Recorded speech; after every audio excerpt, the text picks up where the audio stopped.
Hello, welcome to another Cook With Me gluten-free. I'm Robin and I'm so glad that you're here. Today we're gonna make a dessert. Now, prior to having to live gluten-free, I think I've been gluten-free now, gosh, it's gotta be 15 years. But the one thing I used to love, when I had to go to an event and I needed to make a dessert really quick, I would always make a dump cake. It was super easy. You throw in some fruit, you sprinkle on the cake mix, and it turns out like a delicious cobbler. I've not tried to make a dump cake gluten-free. So today, that is what we are going to do.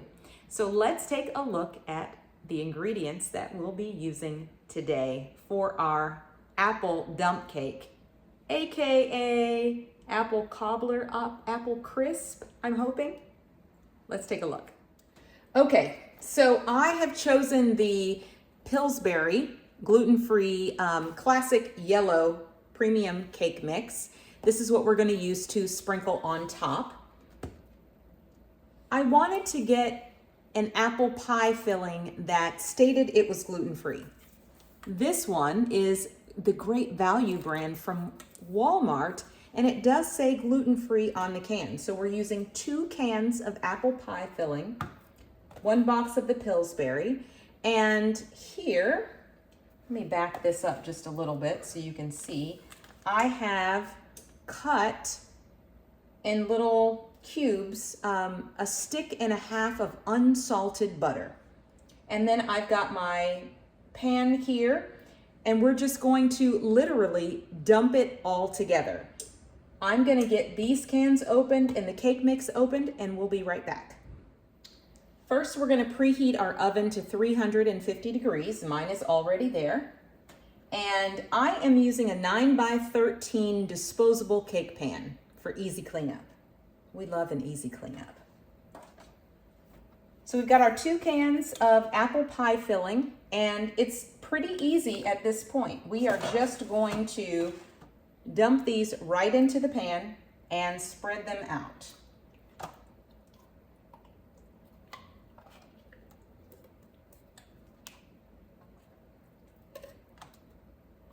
Okay, that's can number 1.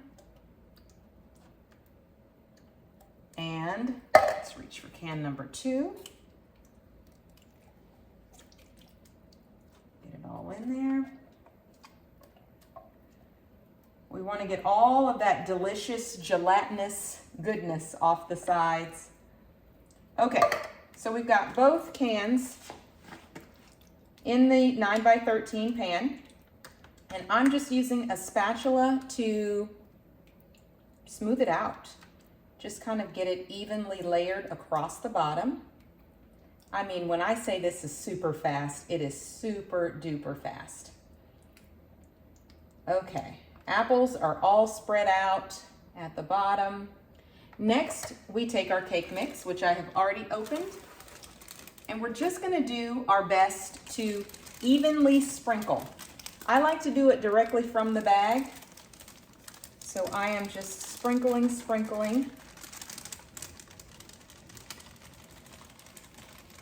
And you want to use the entire bag of cake mix, at least when I was making it, before I used the entire bag of cake mix. So I'm hoping the same will be true with gluten-free.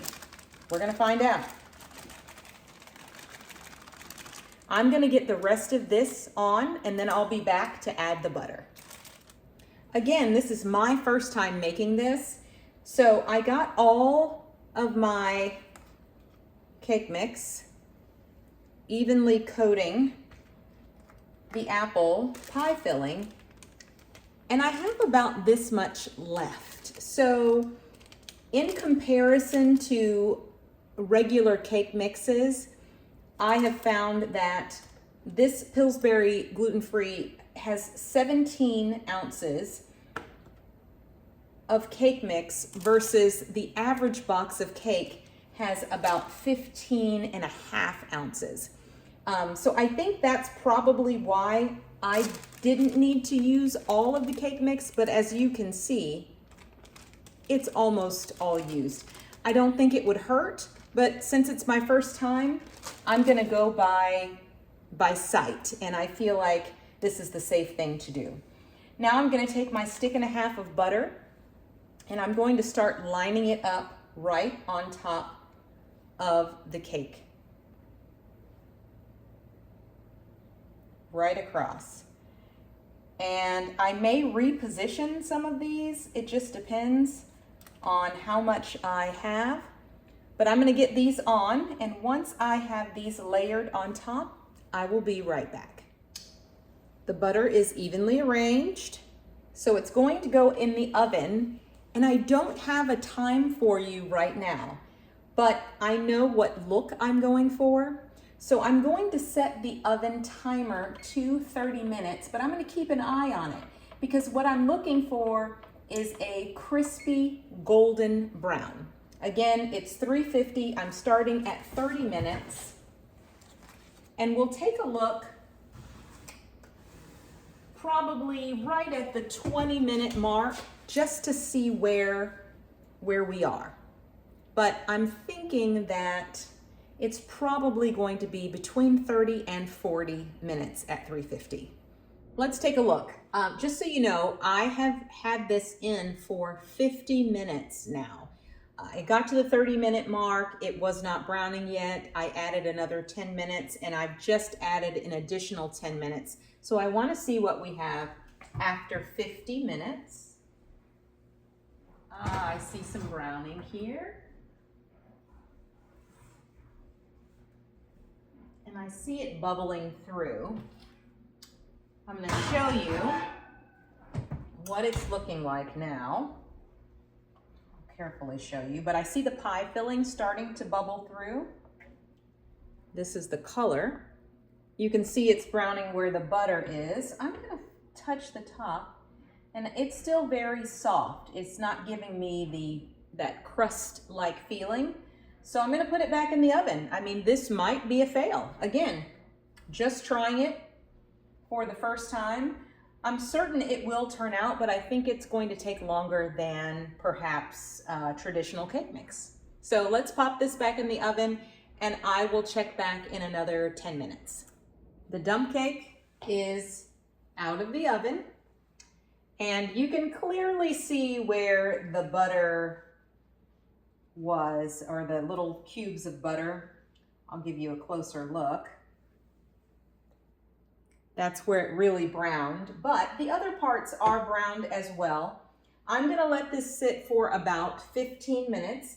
These browned areas are definitely like more crunchy, crispy. I think in the past, I have used both methods. One is to melt butter and then just drizzle it over the top. And maybe with gluten-free mix, that might be better, since it seems that it needs to stay in the oven a little bit longer, but I'm not sure. So let's let this cool for about 15 minutes. What I can say is it smells amazing. It smells so delicious. I can hear the apple pie filling bubbling and roaring underneath. So I have positive thoughts. I'll come back and give it a taste. I let it sit for a full 15 minutes, maybe a couple minutes longer. It's still very warm. It's nice and crusty on top. Again, it's more, the crust is harder where the butter pieces were, but even the crust on the edges. I got a little corner piece here. Let me let you see that. I mean, it looks amazing. So here we go. Here's our taste test. It's still a little hot, like I said.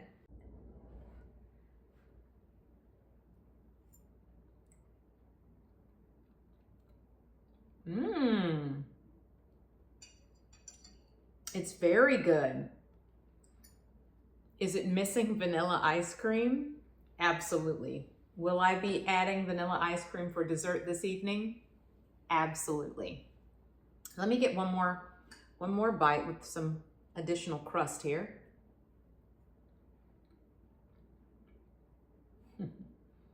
It's good. It's good. I would make it again. I think I would, a couple of things. I think I would use less mix. I think that the gluten-free cake mix is a little more dense, kind of like the flour, where it might take a little more liquid. I would melt my butter and do a drizzle instead of doing the butter cubes on top. But is it still a good choice? Is it nice and rich and appley and buttery? Mm-hmm. It is. Mm-hmm. Will I be eating it? Again, absolutely. So with a couple of little modifications, less cake mix, melted drizzled butter, I would keep everything else the same. 9x13 pan, 350. Maybe I'll pop back on and try it again with a different cake mix and a little less and see if that makes a difference. Or maybe we'll just make an apple crumble from scratch. Until next time, thank you so much for joining me for another Cook With Me gluten-free. Don't forget to like, subscribe, and comment down below if there's something you want me to make or try. See you next time.